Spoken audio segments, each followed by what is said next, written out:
કેટલીકવાર જાણો છો કે આપણે મંદિરે જઈએ અને આપણા પગરખા મંદિરમાંથી ચોરાઈ જાય છે, કોઈ લઈ જાય છે, ત્યારે આપણને ઘણીવાર ડર રહેતો હોય છે.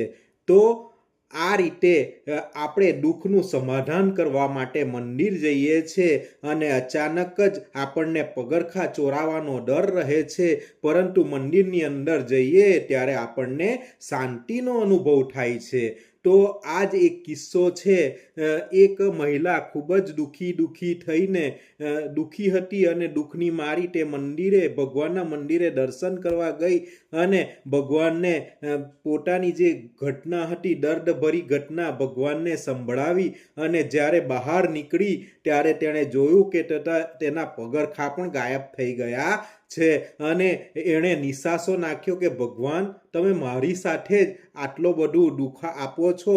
ત્યારે એક કચરા વીણવાવાળી એક મહિલા તેને મળી અને તેણે કહ્યું, બેન, તું રડ નહીં, તારું દુઃખને શાંત કર અને મારી પાસે એક જૂના પગરખા ઘસાયેલા છે અને તે હું તને આપું છું. અને એમ માનજે કે તારા જે પગરખા ચોરાઈ ગયા છે કે ખોવાઈ ગયા છે તેની સાથે તારી નકારાત્મક ઉર્જા પણ નીકળી ગઈ છે. અને આ રીતે તે મહિલાનું દુઃખ શાંત થયું અને અચાનક જ તે જ્યારે ઘરે ગઈ ત્યારે તેને ખુશીનો અનુભવ થયો અને એનું દુઃખ પણ દૂર થઈ ગયું. આમ કેટલીક વાર આપણી સાથે પણ એવું થાય છે કે એક સાથે ઘણું બધું દુઃખ આવી જાય છે અને પછી દુઃખ પછી જ સુખ આવે છે અને અચાનક જ નેગેટિવિટી આપણા ઘરમાંથી નીકળી જાય છે અને અચાનક પોઝિટિવિટી આવી જતી હોય છે.